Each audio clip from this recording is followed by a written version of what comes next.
Begin. It's called Vienna, Virginia, Back to the Future, 1890 to present. We are Historic Vienna at the Historic Freeman House and Museum. And we have a lovely play written in honor of the town's 125th birthday by John Vrana, one of our board members. There are seats up here, or you can just keep shopping. You'll see, don't forget, books, $2 a bag, and bulbs, gorgeous bulbs by the Air Hill Garden Club, and some other vendors around the way. All right, any announcements? Yes. Go. We have some handmade jewelry inside. There's a jewelry artist inside, so she's doing great work for sale inside. Have a seat, because they're starting to Please play. come and see our jewelry maker. Thank you, David. All right, so you want to get us started, John? I'm having such a wonderful time. This trip to Washington, D.C., the nation's capital, was such a great idea. I'm glad I thought of that. Somehow I think that I was the one to think about coming to D.C. Your idea was to visit the Corn Palace, the National Museum of Farm Implements, and the set of the show, Fargo. Well, remember, it was my idea to go to Hershey Park and ride all the rides for a week. I don't want to remember the last time we went to Hershey Park. All your dad did the entire time was complain that we weren't looking at Civil War battlefields. Less complaining and more looking. We've looked at all the monuments. And every single museum. Oh yes, every museum in Washington. Well, thank you, Mother, for your idea that we should go out to the suburbs and see what we have out here to look at. I think my words were, we looked at so many historical things. Can we take a day and go shopping at the mall? I hear that Tyson's is actually about 4 or 5 malls. I second that. I need to go shopping for clothes. It's been 2 weeks since I went shopping. You can go shopping anytime and anywhere. This may be our only time for a long time to visit this area. Where are we? Well, according to my smartphone, we're in Vienna, Virginia. Dad, seems like ever since we've been traveling from D.C. on 66, all we see is traffic. The metro was full. We don't have one of those back home. I've never heard of Vienna, Virginia either. I saw a sign that they were, when we were coming into town, they're celebrating, they were incorporated in 1890, so they're celebrating their 125th birthday. Maybe there's someone around here we could ask about this town and find out if there's any place neat to visit. Well, there's someone right there. That person looks like she might know something. Let's ask if she could help us. Excuse me, my family's visiting Washington, D.C., and we decided to come out to Virginia to look around. We kind of stumbled upon your town here, and we saw a banner across the main street over here that says you were celebrating your 125th anniversary since being incorporated. Do you know of anyone that could tell us something about the town? I would love to help you. Let me introduce myself. I'm Lori DeRocco, the mayor of the town of Vienna. We have a wonderful town. Yay. In the midst of all this hustle and bustle of Northern Virginia and the greater Washington, D.C. area, we like to preserve that special small town feeling. Well, how did this town get started? Well, this year we were so excited about celebrating our town's 125th birthday. 125 years ago, this year, a gentleman named Major O.E. Hine called together a group of people and drafted legislation to establish a town with the town council. Mayor Hine served as the first mayor for a number of years. Well, who is Major Hine, and how did he decide to create a town right around here? He didn't actually start the town. There was a small village that grew here from the late 18th century named Air Hill. Slowly it grew. By the Civil War, it had a few houses. That country store over there, a blacksmith, and a railroad station. Please tell me a Civil War battle wasn't fought here. My dad will spend the entire day dragging us from cannon to cannon. There wasn't a major Civil War battle here, but there was a small skirmish by the railroad. But I promise I won't talk about it. Thank goodness. So who was this O.E. Hine that you mentioned? He was a Civil War soldier from the North who spent time here during the war. and decided to return to this area after the war and settle here. He found it such a nice place to live. I thought you said you weren't going to mention anything about the Civil War. No more, I promise. By the time that village became incorporated, by the time the village became an incorporated town in 1890, it had changed from a sleepy country village to a small town, with a tomato cannery, a floundery which produced steel beam plows, and a broom factory. We even had a homemade funeral home, Money and King. Are any of these businesses around here anymore? I'm afraid there are no more steel plows are made in town, and the cannery and the broom factory are only memories. But Money and King is still in business right at the end of the street. Ugh, a funeral home.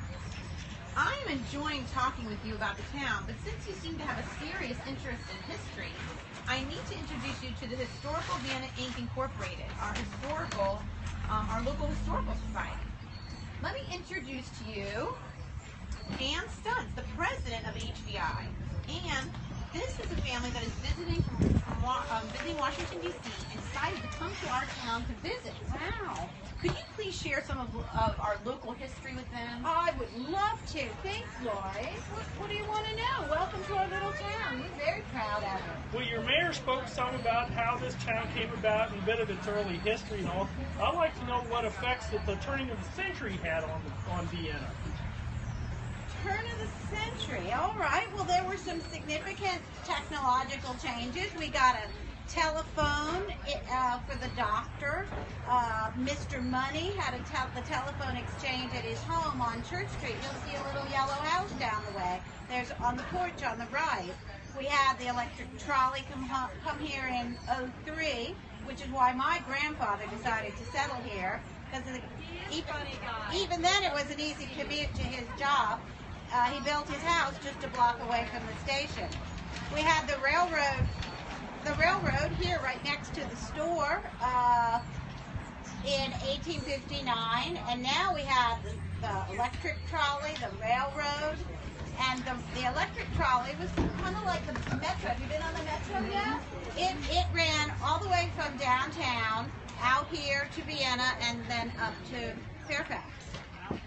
Is the trolley still running? We saw an electric train of sorts on I-66 on our way here. Yeah, that's the metro. It's I guess it is an electric train, but it's not the same one. Our electric train stopped in about 1939. When did folks around here start having cars? Well, just a year after they started to ride the trolley, the first automobile came here. I know how much you enjoy history. Let me read you a really interesting article that was in the local paper in Loudoun County. And you know, they're still like this in Loudoun. Don't want an automotive in Loudoun County. This is a book from 1905. The regulation and possible prohibition of automobiles in Loudoun County is made the subject of numerous petitions circulated for signatures to be presented to the next legislature of Virginia, asking for laws to be enacted either prohibiting their operation within the limits of Loudoun County or demanding the enactment of special laws placing the matter under control of the Board of Supervisors of Loudoun. How could they think about outlawing cars? How would people get around? Would they walk? I guess they could take the electric trolley. I think people probably walked a lot more, and they certainly had horses. All the people who went to the church every Sunday at this church would come by wagon and carriage. The first car in town was owned in 1904 by Mr. Freeman, who lived in this building. Well, he lived there. Freeman? Didn't we see that name around here somewhere? I'm thinking I saw it on the sign of our building as we walked over. You sure did. There's a sign on this building where we are right now. It was the local general store built by his father-in-law, Abram Lydecker, in 1859. I understand he was a really fine guy, that Abram Lydecker. And that's not what I hear. Oh. Did World War I have a lot of effect on the town? Yeah, probably the biggest effect of that war was the Great War slowed down growth and progress. More than 30 men from Vienna went off to fight for the U.S., like John Edward Archer, Willis Dixon, Charles Delano Hine, and Roy Williams. Why did you call it the Great War? I thought it was World War I. It doesn't seem that there's anything great about war. Well, they didn't know back in those days that there would be another world war, and they certainly thought that that there could never be another war involved in the whole world and everything else. And I guess it was great in some ways because it protected freedom for the world. At least for a little bit of time. Yeah. Well, Vienna had some pretty exciting beginnings, but it had some other firsts. In the Roaring 20s, we finally got electricity coming to the area. All along the line, including my house up the way, the residents were having their houses wired for lighting, and it could run motors like for the sawmills and milking machines. By February 1923, Vienna had 17 street lights installed, and these lights were very bright and lit up the road in a very satisfactory manner. We had the first chain grocery store, the old Piggly Wiggly, across the street from here. And then down the way, Craig and Wright Dry Goods, and our first drugstore over here called Bradford. We had the Victory Bottling Works up the way, up the way from my house, and they delivered supplies by the railroad or the electric. Oh, you won't know. After Do they bottle beer? After Prohibition, the Victory Bottling Works wanted to change their charter so they could bottle and sell beer, and they did do that. Sounds like there's a lot of history around here for everyone. I kind of like the idea of something cool to drink. I wish that bottle of beer, the Victory Bottling Works is still in business. Well, we do have a new brewery down the way you might want to visit. But the Victory isn't in business anymore.